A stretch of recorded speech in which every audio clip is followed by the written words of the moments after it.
Well, I often get the request to convert my work to work that is suitable for children. And even though I very frequently teach in universities and schools, and I'm actually working on 5 fun little children's books, I have always worried. I never know if I am good enough, if you want, to take the responsibility of teaching children about well-being, even though I believe at heart that children know more about well-being than we do. My guest today took that challenge head on. Terry Rubenstein is the founder of iheart, which is a global non-profit organization established to help children uncover their innate well-being and resilience, if you want. It's been formed a few years ago, and so far it's reached more than 25,000 children in over 22 countries around the world, and has also impacted on parents and teachers and organizational leaders and the whole concept of education at large. Terry is the co-author of the curriculum of iheart, which has been translated to many languages and taught in schools from Montreal to Melbourne, and from Jerusalem to Johannesburg, and from Greenland to Poland, and almost everywhere. The curriculum actually looks at the core principles of innate wellness. So the idea that wellness comes from within you, and the psychological and spiritual sides of well-being being the birthright of all people. She's creating a paradigm shift, really, in the way schools understand and address mental health issues. And in doing so, she's really driving a program that is a complete way for children to logically, scientifically, and insightfully learn about the source of well-being and how their minds work. Terry, as with all of my favorite guests, did not do this out of the blue. She did it out of an enormously impactful personal story, an experience that I personally stopped when I read about the first time, in awe, really, that she turned from that point in her life into what she's doing right now. So we're going to be spending today's episode, the time of today's episode, to talk about not only the well-being of our children, but in a way, I'll also think of it as the well-being of each and every one of us. And I hope that you will enjoy this as much as I will do, because I think what Terry is onto here is something that we will all benefit tremendously from. Before we start the conversation, I will tell you I'm recording this introduction after we had our conversation, because I had so many technical issues, and Terry was so generous and so kind and so gracious to wait for me until I sorted all of them out. Also, I want to tell you that we now are on YouTube, so if you'd like to join our conversation on video and audio, you'll find the link in our show notes. So let's not waste more time. A beautiful conversation that I think you will really enjoy with Terry Rubenstein. I am so glad you could join us. I'm your host, Mo Gawdat. This podcast is nothing more than a conversation between two good friends sharing inspiring life stories and perhaps some nuggets of wisdom along the way. This is your invitation to slow down with us. Welcome to Slo Mo.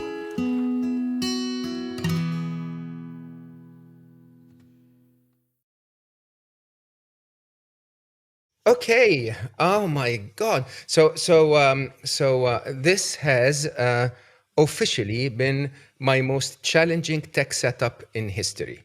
I hope that doesn't bode something about this next hour, Mo. No, no, no, no. You have to understand. My view of life is very straightforward. If you know, everything is sort of like a whole, and if it starts difficult, it finishes easy. That's how it is, right? So we've had the difficult part of this conversation, and the rest will be easy. It has been actually. I was telling Terry before everyone joined us. My technology today, starting from my battery, all the way to the cameras and microphones, every single one of them said, "Nah, not today." And so I had to do a lot of work, and I don't know if it's going to work, but I am very excited to meet you either way. So whether we record it or not, we will record it. But I'm excited to meet you either way. Thank you so much for being here and for your patience. Thank you, Mo. It's a privilege, really. I have to say I was going to brief our audience about what I read about you, and then I decided no, that's actually not the right thing to do. I think you have an amazing story, and that amazing story can only be told by you. So, would you mind sharing with our listeners? With pleasure. I'll try to do something between the long and short version, and you just stop me in between if you have any questions. Make it as succinct as possible. Yep, go for it. I, a bit like you, and I guess you had a little bit more of a lead up to it, but I'd say a bit of a transformative moment in my life. That was the catalyst for a different trajectory. In not only the work I did, but the experience I had in my relationship to life. And I guess just going back a little bit to the beginning, I was in fact, I work a lot with young people now. That is my work. And I would say, similarly to a lot of young people I meet, I had a lot of struggles growing up. Nothing particularly out of the ordinary, but I guess I was that kind of quintessential little girl that wanted to be. I actually read a book when I was younger called The Best Little Girl in the World. And I wanted to be the best little girl in the world.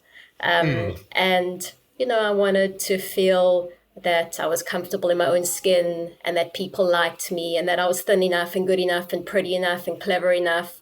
And I guess, like many other teenagers and young people growing up, I felt that if I could get all of that sorted outside of myself, I would find a peace and feel good enough within myself that I'd feel whole. So that was kind of my interaction with life, which we both know doesn't lead to a happy life and led to a life with a lot of internal struggle, which was often not visible because I was your classic, kind of high achiever. And so on the outside, like many young people, I looked like I was popular and clever and getting it right. But on the inside, I had a lot of battles and self-doubt and self-consciousness and a whole bunch of other malaise. And I guess how I coped with those, which is similarly to a lot of youngsters and adults, is I find my own coping mechanisms. Mine weren't that healthy. Things like eating disorders. Thought if I could starve myself and get thin enough, then I would feel good enough about myself. And a lot of anxiety and depression and overthinking. So I battled with these, but this was like in the 80s and 90s when there wasn't that much knowledge about mental health. It was actually just before Prozac came out. I was one of the first people that went on Prozac, really for my Oh wow. bulimia at the time. Prozac actually first came out, to help with bulimia and overeating. Anyhow, this kind of continued on and off during my late teens and early 20s. And I guess I always kind of flirted with depression in a way that I had these kind of bouts of depression, but somehow with a bit of therapy and medication, I got through it. Came to my late 20s. I suddenly had immigrated 3 times. I'd gone from South Africa to Israel to London, actually back to Israel, back to London. Found myself with 5 young children under the age of 7. So I had Oh a lot wow. going on. I was living in London at the time.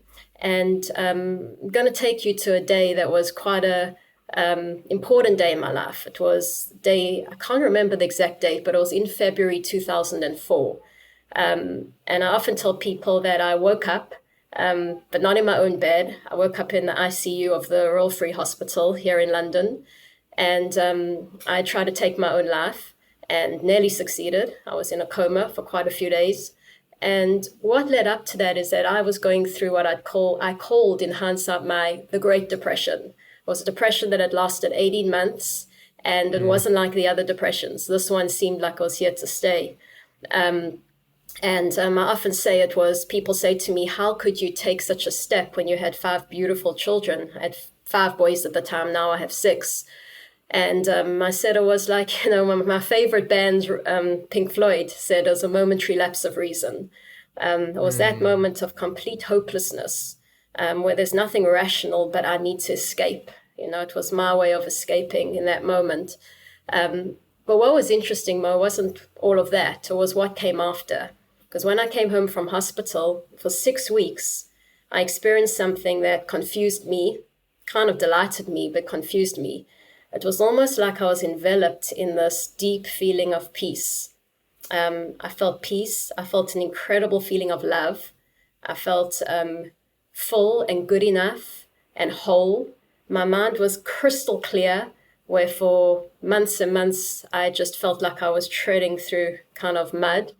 And it didn't make sense to me. And the reason it didn't make sense to Terry is really, for most human beings, we feel like there's so many different things we need to fix or get right before we can feel that level of peace and security. And all those things weren't not even tweaked, never mind fixed, and that goes from my past to my present, to my personality, to my looks, to the place I was living in, London. I didn't have many friends, to my husband, his personality, and I felt I needed a bit of a tweak, to a whole bunch of things. My career, I had no career prospects at the time. I've been bringing up these kids. There were so many different things that I felt needed to be sorted in order to feel so peaceful inside, and those hadn't. And I think that this, Mo, it was a subconscious almost trajectory. It wasn't as obvious as I'm talking about now.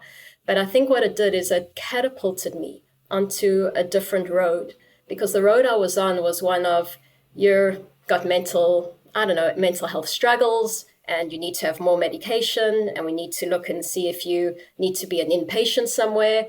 And what happened after this period is that it got me thinking, how's it possible that I can feel so peaceful when none of this? Could it be that this state, that this place of well-being is within me? I often quote that one of the most beautiful, pieces of poetry that I've come across that describes what I went through or discovered in myself was by the French philosopher, and he was a Nobel laureate winner, Albert Camus. I'm not sure if you're familiar with his poem, but it kind of starts with, in the midst of hate, I found within me an invincible love. And in the midst of chaos, I found within me an invincible peace. In the midst of winter, I found within me an invincible summer. In the midst of tears, I found within me an invincible smile. And this gave me hope, because I realized that as much as the world pushes against me, there's something more powerful, better, that's pushing right back. And that's what I discovered in those moments. And what it did is it led me to say, I'm going to give myself 6 months to actually fire Terry. I almost made myself redundant. Everything I thought I knew about life, I felt was insignificant, because it kept taking me in these spirals back to the same place. And I was going to go and try and almost get curious about, how is it that human beings, overcome adversity? What is it about that? And as I went on that journey for kind of 6 months, I gave myself a time limit and said if I hadn't found what I was looking for, I was going to kind of go back to the hands of the medical field, mainstream medical field. I think just to say one more thing about it is that I read a lot during that period and almost studied human beings in that period. And one of the things that I realized in the books that I was reading, because I read hundreds of books of people who came across struggle and adversity, and they were all so individually different, Mo. They had individual backgrounds and stories, and some were rich, some were poor, some came from functional backgrounds, dysfunctional, different ethnicities, religions. But there was a common thread running through all their stories. And that common thread at the time I called the human spirit. It was a little bit ethereal and vague for me. I knew I needed to kind of pin it down and see exactly what it was, but it seemed to account for this capacity human beings have to transcend adversity. And I was interested in it. And I thought, wow, is this a human thing? Could this be part of me too? Is this what I touched into in those 6 weeks? anyhow, so this journey kind of led me to the work that I currently do, which is creating resilient and well-being programs for young people in schools, and basically the last 15 years of my life, which is working in the mental health field and really teaching people about the source of well-being and almost logical and scientific way that our minds work and how that creates the human experience and what gets in the way of us living with more well-being. So that was... I want to go into that in detail because what you're doing is amazing. But I have to say I have like 16 questions on what you just shared. So I'll go very, very, very all the way back first, if you don't mind me doing this. So what you suffered from, that whole idea of being a perfectionist, trying to be number one, trying to be the best at everything, well, that's not uncommon, right? I mean, so many of us, sadly, we grow up in this world, and for some reason, we're just completely convinced that the only way is to actually be number one, to get an A plus and A plus plus, and if we get only an A, that's not good enough. And whatever it is, really, whatever we put ourselves into, is not enough. And I believe you've reflected a lot on this probably in your life. Where does this come from? At least in your story, where did it originate? Mo, one of the things I feel is that this notion that we're not good enough, that we don't have what we need, right, to be good enough, is makes a lot of sense to me because it's counterintuitive to the way life presents itself. One of the ways that we talk about this when we teach young people is that if you think about a young child that comes into the world, they are dependent on their parents, right? Because without their parents, they can't survive. So there's a sense of that there's something outside of me that needs to give me security, and then as we grow older, we project that onto things. One of the first things young people project that onto are teddy bears, right? So they think that this teddy bear makes me feel comforted and gives me a sense of peace, and I feel okay or good enough inside when I have this teddy bear. Right? And then we all know that a teddy bear is a inanimate stuffed animal, right? And it's not making that child feel better. So what is making that child feel better? They feeling something that's within them, that invincible summer that I spoke about, that well-being that we call innate, that's built in, that's a part of us, that's our birthright. But they misattributing it to the teddy bear. And now whenever the teddy bear isn't with them, they think that the teddy bear's taken away, that situation's taken away their well-being, and they need that teddy bear to give it up. The kind of locus of power has gone on to something else. And of course, we grow up and we are in this kind of paradigm where it feels like there are all these things that can give us well-being. And by well-being, I mean a sense of worth and optimism and feeling good enough and peace and all those beautiful qualities that are the essential qualities of being human, and we feel that things can give it to us and take it away from us. That paradigm sets up the trajectory of thinking in our minds that makes us feel insecure. It actually sets up a trajectory of insecure thinking. It takes us away from our true nature or our natural true selves. And so I think that it's, to me, it's almost an anomaly when I meet people. And of course, there are many people like that. I live with some of my sons are like this, who almost naturally grow up with the sense of feeling like their security lies within them and not misattributing it to things outside of themselves. It's also almost a different paradigm that some people almost come into this world and they seem wiser. It seemed like your son Ali was one of those. There's almost a natural intuition they have about that. Yeah. Yeah. Do you think it's also a bit of our needs to be... So you're saying it's the need to be secure that drive us to be almost insecure, which is quite shocking when you really hear it that way. Because when we're constantly struggling that way, when we're constantly trying to find security in other things, in achievements, in a teddy bear or in a job or whatever that is, then that by definition means that we're the most insecure people on the planet, basically. And it's so counterintuitive when you think about it this way. 100%. And that's what, Mo, one of the things that we teach and educate young people about is that we almost show that our minds take a trajectory of two roads. And both of them have like almost a premise at the bottom. A way of describing it is that, a flat earth or a round earth. So if we believe we live in a flat earth, there's a way that our minds are going to operate to try help us live in a flat earth. And there's a logic in a flat earth, like I've got to avoid the edge. Now that's very responsible if it's true that we live in a flat earth. We do want to avoid the edge. And how can we live well in a flat earth? Now that's a very different logic to if the premise your mind's coming from that you live in a round earth, right? They're two different logics. And so there's a way that at the bottom of the road, to me, in terms of kind of the human experience, we're all searching for the same thing, right? We're all searching for that sense of security and freedom of mind and peace of mind. And there's just a way that when we don't know where the source of that is, that almost we are on what we call a false premise, and it leads our mind on a trajectory of thinking, which is actually taking us further away from the very thing that we want, as you said. That is so eye-opening. Can I take us to that moment, that critical moment of momentary lapse of reason? By the way, hats off. Big Pink Floyd fan myself. I'm sure. There are other wise people on the conversation with us. If you're not a Pink Floyd fan, honestly, what are you doing here? Seriously, I mean, yeah, it is true. It is.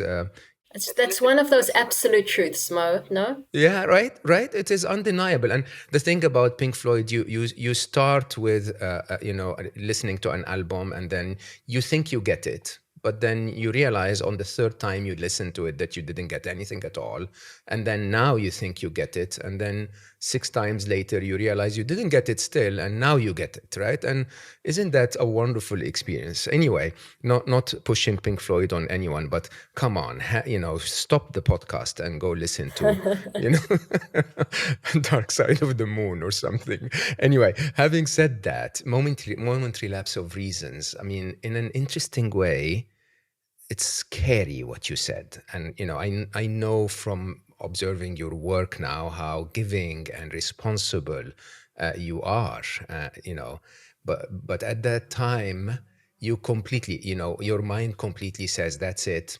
The 5 kids should find their own way and I need to escape, right?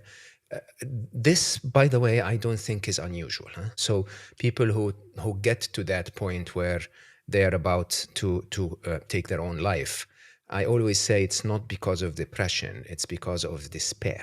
It's because of constant depression that takes us to the point where we realize, well, there is only one escape, which is to end this episode, right? And if you're open to sharing that moment, that feeling, what happened there, and what do you think could have been a way to help you, to stop you from getting to that point? So first of all, that's a great question. One of the things that I've learned now that I didn't know then was that there's a way that when we're not feeling good, Mo, there's something around normalizing the human experience that the current psychological paradigm has done a very poor job of, because we have medicalized the human experience. Yeah, sadly. And we're frightened of it. And as soon as somebody feels discomfort, we feel like we have to get rid of it. There's something wrong, and we panic. And we grab at every technique, positive or negative, doesn't matter, to try and get away from that feeling. And I was terrified of my own experience. I was absolutely terrified of not feeling good. And as soon as I didn't feel good, there was almost like, I used to have this image. I know this is how extreme I was. I used to have this image of a gun going off against my head whenever I felt bad, anxious, or depressed. But you see, there's a logic behind that, because there's almost a way that the mind was saying to me, there's a way to escape from this. That's the best way. It's the ultimate way to escape from this, right? Now, by the way, doing yoga or going for a run or something is another way to escape from it. But that's not what my mind used to give me, maybe because of the extremity of my personality. So I had struggled with suicidal ideation for a long time. And I think it was just in that moment of feeling such deep, deep, deep pain. That's all my mind had to offer up for me. There was nothing else. And what happens is that it's a myopic experience. You don't have anything outside of it. You don't have peripheral vision to even think about your kids or anything else. It's not a rational place. It's just a place of extreme pain, and what comes into your mind is there's something that can help you now. And it's almost like it's very hard for me to even sit here with you and talk about it as a kind of, as you say, hopefully semi-rational, mature person, because it doesn't make sense. But in that, as I was saying, in that flat earth where I was falling over the edge, that looked like the only rope. It was the only rope that my mind offered up for me,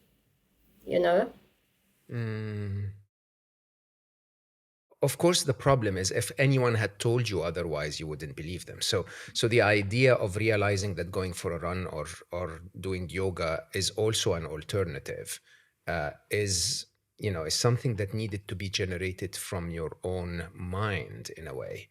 How do we get people to be in that mindset? How do we get people away from that, from that thought into thoughts that are actually, more irrational, if we want, which I think is a lot of your work, a lot of what you do.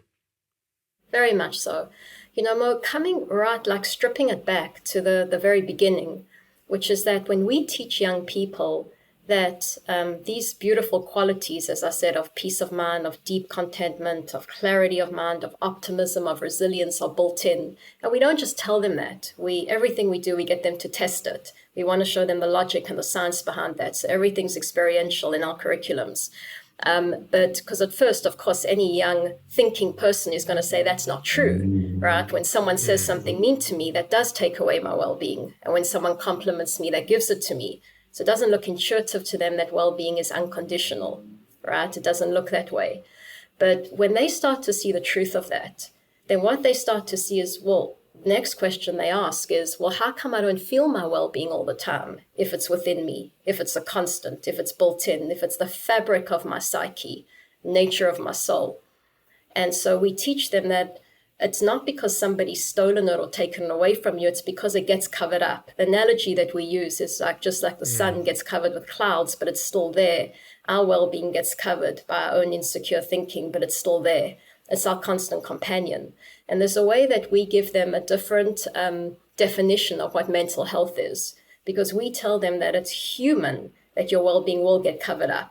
And we can talk about why. We teach them exactly what covers it up and how to uncover it. We go to the root cause of it.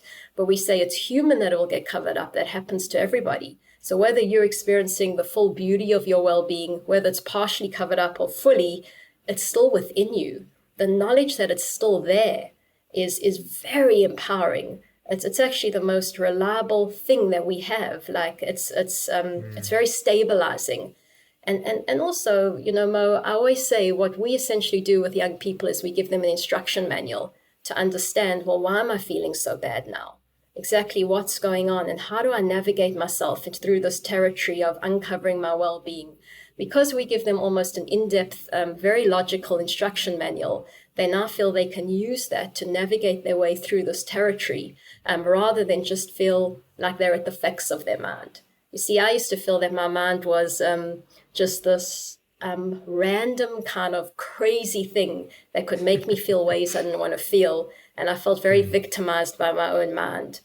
And, one of the most important things we teach young people is that our psychological system, like all systems, is an intelligent system. And it has an order to it, it has a predictive nature to it, and it has a logic to it. And we teach them how that works. And so even when they're not feeling good, they can see what the logic is, and they can see how to interact with that in a way that they can help themselves, rather than just feeling like I'm almost a victim of, my own experience at the moment. So let's talk about your nonprofit organization. So tell us a little bit about it. You started this after your 6 months, right? So you spent 6 months with you. You realized, whoa, there is a way out of this. Let me teach the world about this. I think that deserves a little more unpacking than how I just said it. Okay, so, well, it wasn't straight after the 6 months, I would say. What happened is I found myself, and again, it wasn't something I could articulate at the time, but I was living like a different person, Mo. I felt light, I felt hopeful, I loved life. I would drive you were talking about the London weather, in the pouring grey London weather, going to fetch my children, and I'd feel this is beautiful. So I feel I was gifted to live in that kind of state of mind for probably around 2 years. It was beautiful. A lot of information comes to you when you're in a state of well-being. There's a lot of knowledge that comes to you. Yeah. And I think it was almost, I believe this is Terry's own story, take it or leave it, that it was for a reason that I had that knowledge almost gifted to me because of the work I was going to do. I didn't want to do work in the kind of world of psychology. I didn't like psychology, Mo. I felt let down by it. I'd gone to many therapists. I didn't find therapy helpful at all. It gave me a lot of self-awareness, but it didn't give me the insight to actually integrate anything and change as a person. It's almost like I walked around with a lot of self-awareness about my childhood, my personality, and just didn't change. So I was a big skeptic. I never, ever envisaged myself being in this field. But what happened after around 18 months is that I came across somebody who started to speak about kind of principles, simple principles that accounted for the human experience. And it was psychologists and psychiatrists that were talking at a more principle level. And I guess when people talk at a principle level, because I'm actually Orthodox Jewish, I became religious at the age of 18. And I saw something deeply spiritual and deeply logical. And to me, spirituality and logic are two sides of the same coin. They should be, right? It all made sense to me. So when I started to hear these people speaking at this level, I thought, wow, this is a different way of understanding the human experience. And I started to study that, and then I started to read books, a lot of David Bohm, Christian Marathi, people like that. And just it kind of led to a framework, what we call a way of kind of teaching and talking about this. And there was somebody who worked for another charity that asked me to join and just start to get some momentum going in the charity. It wasn't iHeart at the time. And I worked for 10 years in this charity, building up this work, doing one-on-ones, doing groups, doing conferences. And eventually there was a big momentum of it. And I decided to leave and kind of form iHeart. And iHeart, really, the inspiration for that was, Mo, after working with adults for many, many, many, many years and refining the teaching. There's no better laboratory than working day in, day out with people in groups, right? I felt that we needed to teach the young people because every adult said, I wish I knew this when I was younger. And I kept seeing that the insecurities that every adult was speaking about, whether it's in their private relationships, or their work relationships or to themselves, had all begun in kindergarten or before, right? When that little boy said, I don't want to play with you. And they felt like that created some kind of feeling of pain or rejection, etc. And all the misunderstandings that we deal with as adults are created when we're younger. So I thought, let's go work with the kids. So that was really the inspiration, in founding iHeart. You work with the kids. So more, the numbers I have is more than 15,000 kids reached so far. So far we've been working with, we worked with 20,000 young people in the last, 3 or 4 years.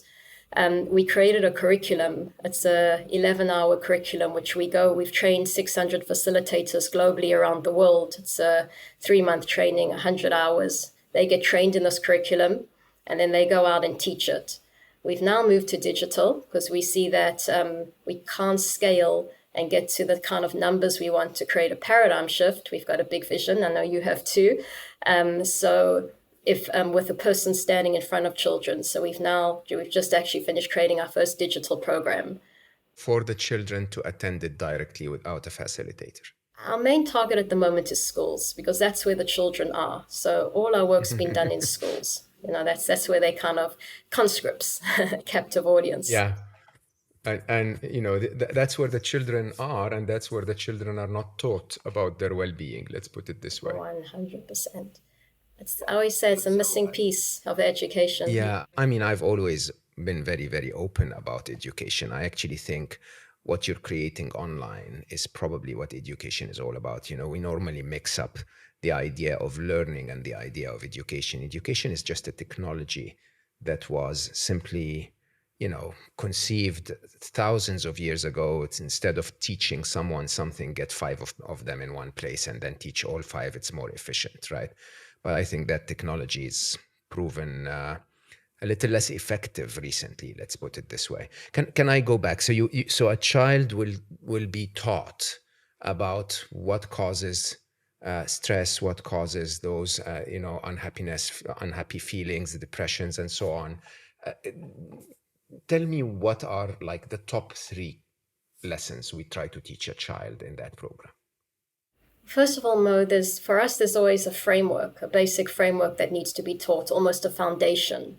And then children, then we apply it into different topics. So the starting point is that we want children, young people, to recognize that what well-being is and where it's found, to start to see that that it is within us and it's not outside of us. And we almost show them that it's human for all of us. Me too. I've been teaching this for 15 years. And there are areas in my life where I believe that certain things can give me well-being or take it away from me, right? And that could be things like people appreciating you, a common one, right? Recognition, people appreciating you. That can give me well-being if people appreciate me, recognize me, and if they don't, it can take it away. We call these attachments. Like I said with the teddy bear, we call this attached well-being. We all have that. It can be finances. It can even be things, Mo, like the health of your kids, the well-being of your kids. Many parents attach their well-being. They say, if my kids are okay, I can be okay. If my kids aren't, I can't, right? Now, the most beautiful thing is you had an experience of the fact of having deep, deep peace when your child wasn't okay, right? When Ali passed.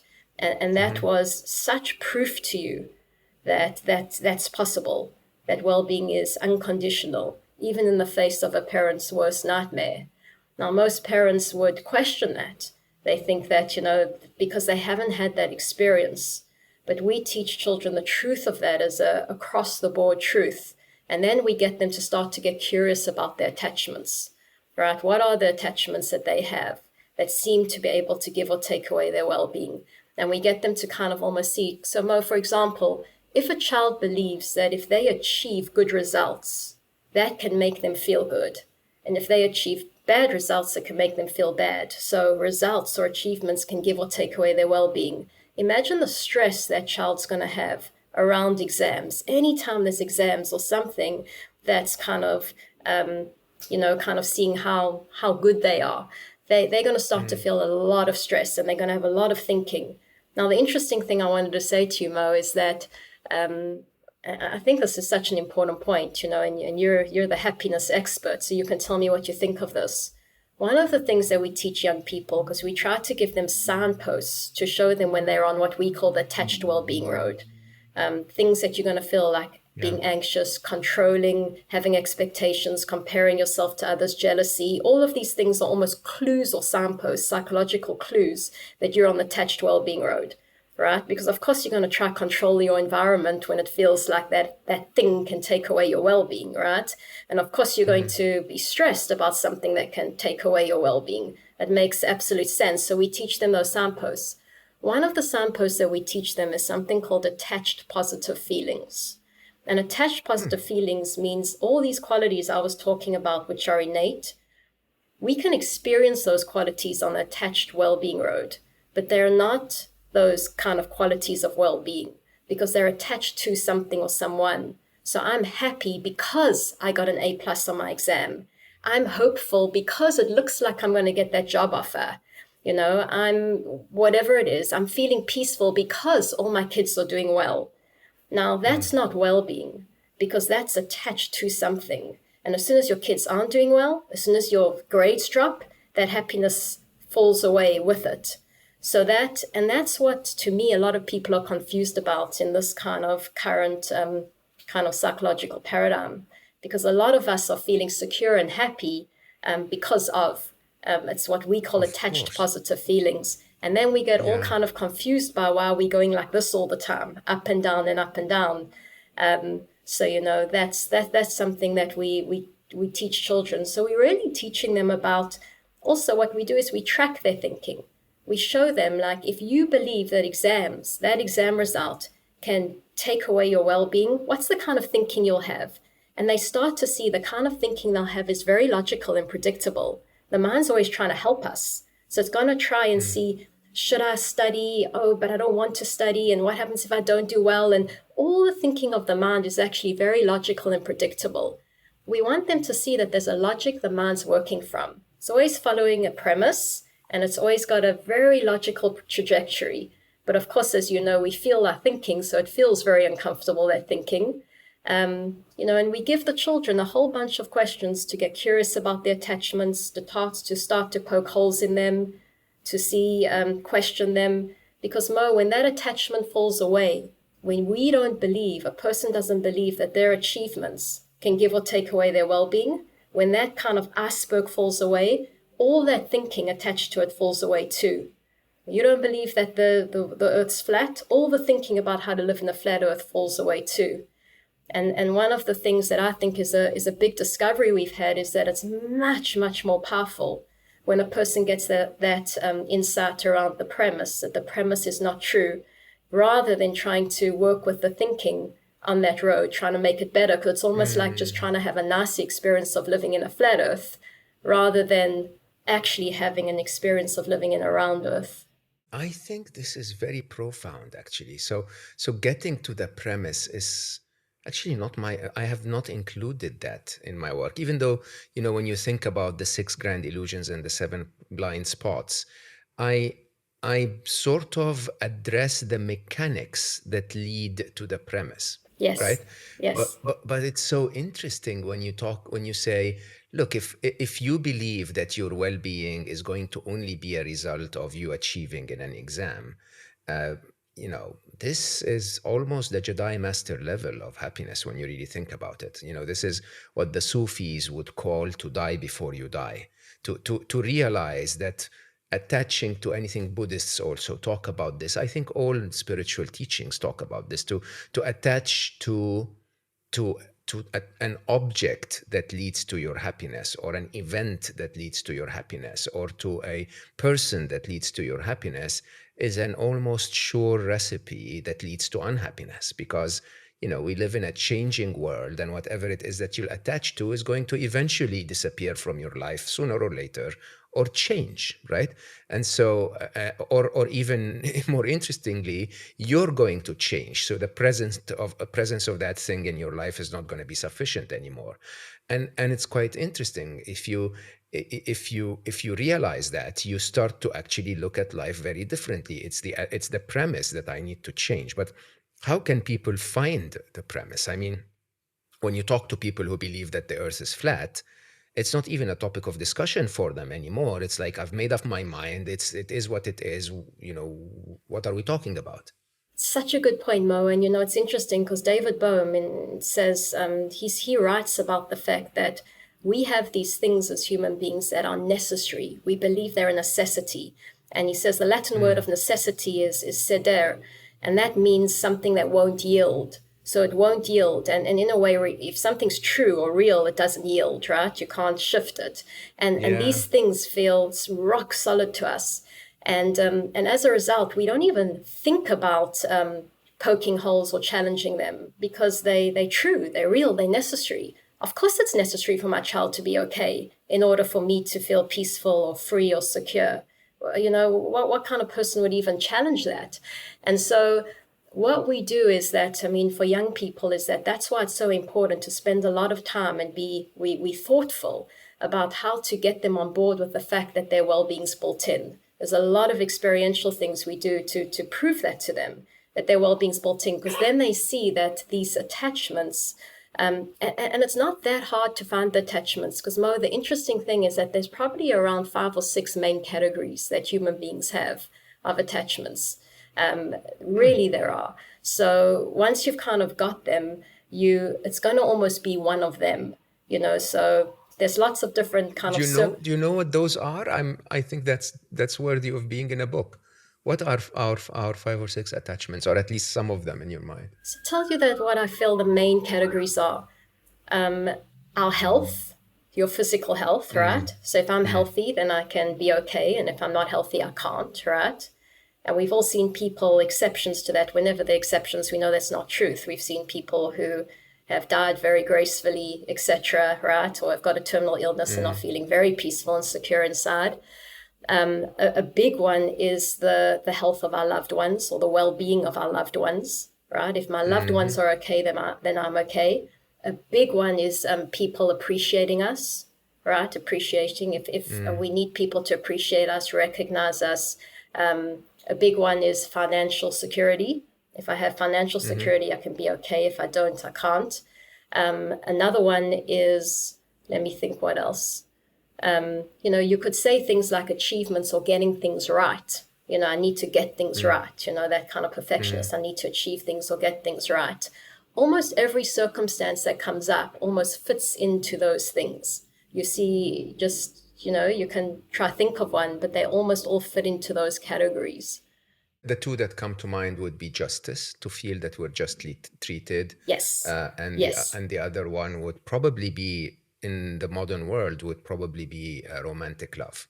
I Yes. think a lot of people suffer because I can't find the person of my dreams, and it's actually quite interesting because for so many people, again, like you rightly say, there are many, many examples of people who are so happy just because they didn't find that one. So, Yeah. it's like life is amazing without that person. So in any case, Those two are beautiful, Mo. I love that you said those two, because one thing is a sense of justice, right? yeah, And so much of that you saw around COVID, because people felt that there was a absolutely. sense of injustice, and people struggled. I mean, we dealt with people that struggled incredibly psychologically because they felt there was an injustice to the way that COVID was being and the implications of that on them. And it almost felt like they Yeah. couldn't have freedom of mind in the face of this injustice. And and the love is true too, because to me, love is something that's within us. Connection, something that's within us. Yeah, I differentiate heavily though between love and romantic love. I think romance Mm-hmm. is a highly glorified version of love that is dictated to us by Hollywood. I think love exists all the time. It might not be in a romantic form, but you could have the love of your parents, the love of your friends, the love of everyone. You could actually have the love of someone that could be a romantic partner for you, but is not romantic in that case. But if you're into men, you can have men friends that are really, really loving and kind and connected. It's just that romantic bit that I think people really struggle with, and I understand why fully, by the way, because it is a world that is becoming very confusing in terms of finding that. I want to go back to your work. So how do people find you? I mean, I'm guessing half of my listeners now who have children are saying I need to take my child through this. What should they do? Well, we have a website, iheartprinciples.com. There's a lot of information on that, and we'd love to work with the more children, the better. We also work with parents, teachers, anyone in the child's world, because we feel that there's a language and there's a way of understanding mental well-being that needs to be kind of the whole world of the child, which obviously the parents and teachers are such a big part of that. So if anyone wants to go to our website, you can get all the information there. Very good. iheartprinciples.org. .com. .com. Okay. So people, if you're interested, please go there and support this work. I kept two questions till the end, if you don't mind me saying. So you're an Orthodox Jew, and I'm a fruit salad, as I always say. I believe in all religions. I find beautiful core in every one of them and some mistakes in every one of them. And so I sort of study all of them. Can I ask you what you think the impact of religion is on our well-being? So, Mo, the reason why that's to me a complex question is that it really depends on how you're relating to religion. There's a way that I'd say when we call kind of off track and on track about the roads we teach, you can have an attachment to religion. It's almost where you feel that religion needs to give you something, it needs to do something for you, and there can be quite an unhealthy relationship to it. To me, when a person's in their well-being, there's a way that, I once heard a quote, you click from the God outside to the God inside.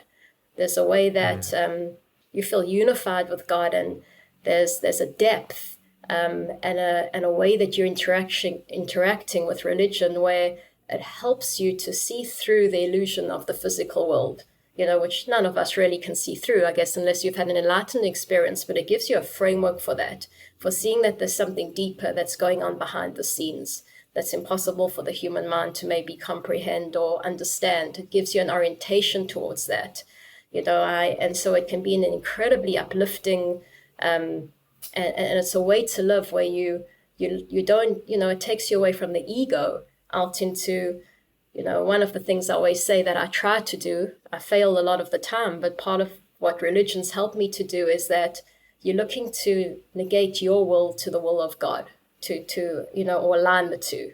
You're aligning the two. So it's not what Terry wants to do. It's like, what's the right thing to do now? And it's a different orientation because it's one more of service. And it also gives you, a sense of your own purpose in the world and what we call, I guess the Hebrew word is the tikkun, the kind of journey that your soul's on to complete whatever needs to complete in this world. It gives you an almost beautiful. a blueprint. What's that word again? It's called tikkun, Tikun. It's almost something that a soul needs to go on before it can leave the world of completion. A journey that we need to go on, and it gives you almost a blueprint of that, a direction for that. So for me personally, religion's been an incredibly helpful, but I can see how for a lot of people it's complex and misunderstood and can be used in an unhealthy way. What do you think, Mo? No, I can see exactly where you're coming from on this. I think the reality is that the true definition of religion, I think, has been muddied, with some of the acts of the religious people. Sadly, like with mainstream media or the people that claim to be religious, if you ask me. Like with mainstream media, I always say there is so much good in the world, but we only notice what is negative, what is wrong, what is evil. I think if you look at the religious establishment around the world, you'll see that there is a lot of bad stuff happening. And accordingly, if you relate religion to that, then it's not really the best thing to follow, if you ask me. But at the same time, there are people, many, and as I say in my research on happiness, of course, you have to talk to lots of spiritual leaders and lots of spiritual people, and there is a lot of core beauty in all of that is to be taught and associated with. I think that that the best learning on the topic comes without the ego. Like you rightly said, without being attached to the religion, but rather to the tiko. What did you call it? Tikkun. Tikkun, right? To that spiritual path. I think that's actually a really, really beautiful way of looking at it. But having said that, I keep telling people that our world is made up of two sides, if you want. There is our physical being, right? Which to fix that, not fix that, but to return that to its proper default setting of well-being, you have to focus on some of the physical stuff happening in your world. But your spiritual being should not be ignored, because a big part of you is spiritual as well. It's not that, flesh and bone and blood and so on. There is something to you, your consciousness, your spirit, if you want, if you call it in a religious way or whatever that is, that actually is not physical. And so attending to this, in my book After Next, the one I'm writing with Alice called Unstressable, I talk about something that we call, or Alice talks more about something we call spiritually stressed, being stressed on your spiritual side. And, and most of us don't even work on that, don't recognize that, don't realize that. And of course, I think religion offers a bit of a cheat sheet, if you want, to some of that spiritual connection. Can I go to my favorite question, which I had to leave to the end, even though it was said at the beginning? Sure. So you go to the ICU and you wake up, and then suddenly everything's changed. Suddenly you realize you're good enough. Suddenly you realize but nothing really changed. It's not like you achieved anything in that ICU room that you didn't before. You didn't acquire something that you were missing. How does that work? There is such a strong message in this, Terry, that you could simply be the happiest person on earth with exactly what you have right now, Or you could be the saddest person on earth trying to commit suicide with exactly what you have right now. The difference between them for you is a few days of coma, and then you wake up and then you see the world differently. How does that work?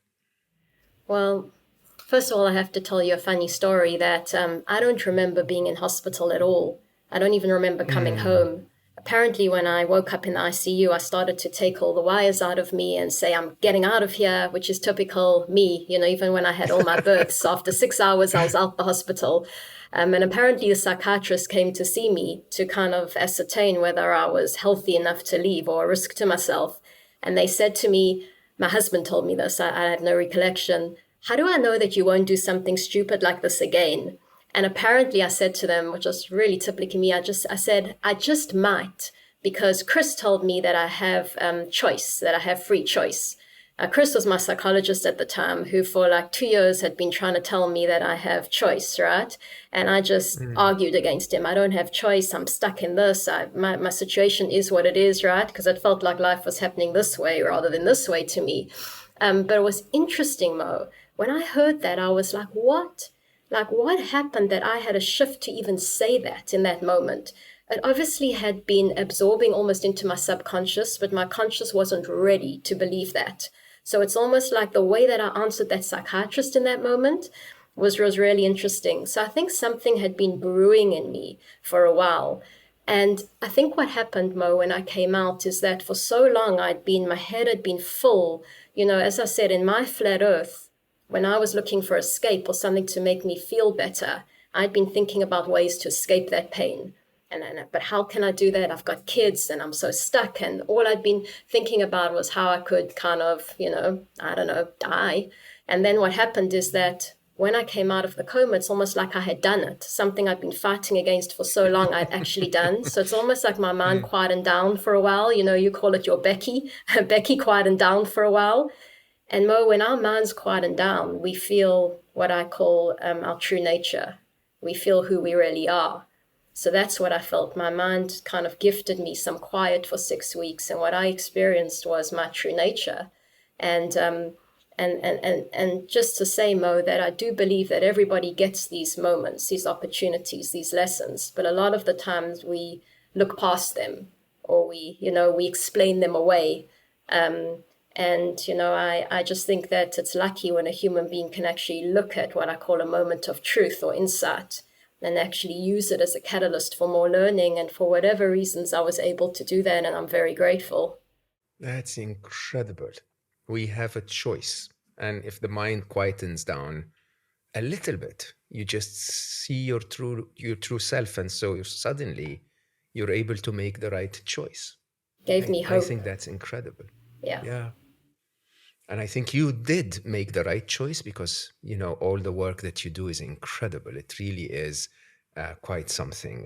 And I'll be open and honest. For years, I've been trying so hard to build something for children and found it almost beyond my skill set. And the fact that you're building it is quite amazing, and it's quite needed in the world. I'll send you our kind of new digital thing to have a look at and see what you think. I am It's 6 absolutely, 20-minute yeah. episodes, the first introductory piece. Absolutely. I'd love Absolutely. your... I think that's something that's really, really needed. And for anyone listening, if you have a child, please give them that chance. Go to iheartprinciple.com, principles.com, and give them the chance. Give them the chance to learn about their well-being. I think that's a wonderful, wonderful thing to do. Terry, I cannot thank you enough. I apologize once again for the technical glitches, but I think it led us to a wonderful conversation. Absolutely. Thank you for having me on. It's been a privilege, really, Mo. Thank you. Really enjoyed it. The privilege is totally mine. And for all of you that are listening, I hope you enjoyed this. I think, in a way, when I was asking Terry the questions, I wasn't asking for your children. I was asking for us as well. There is so much to learn from the fact that we have this choice, and from the fact that those attachments are truly what makes us suffer, because without the attachments, positive or negative, by the way, you die before you die. And when you die before you die, you fully live. I think that's a beautiful thing to aspire for. If you enjoyed this, please share it with those that you love. Yeah, if you haven't rated us 5 stars, please rate Slo Mo 5 stars. It helps us spread the message and reach more audience. And while you're at it, just write down, scribble on a piece of paper, just to remind you that regardless of how busy your life is nowadays, there's always a tiny bit of time to slow down. I love you all for listening, and I will see you next time.